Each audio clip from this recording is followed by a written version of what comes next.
With you again, we're going to do a little release for the hip flexors today.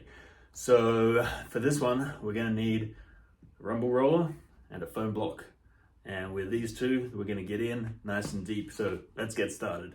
Setup for the hip flexor release is a little bit interesting.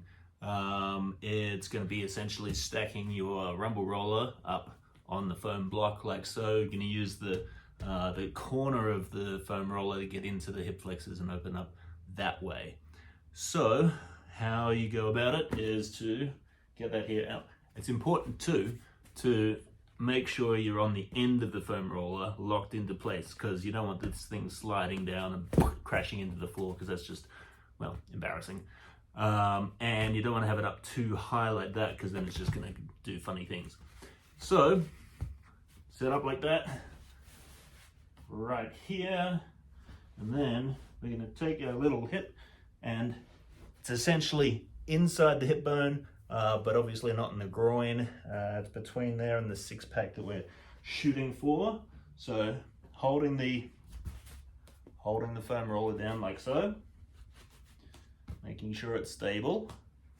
Then find that little sweet spot where the tension lies. You're going to lay onto the corner of the rumble roller.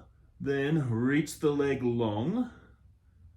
So that's the straight leg. It's getting reached long, and that can produce a little bit of a stretch already. But then you're going to tilt the pelvis back and forth,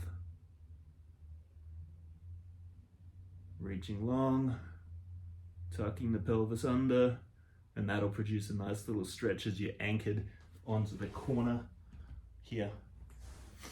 So as far as doing the rest of the stuff is concerned, sink in, take a couple of breaths,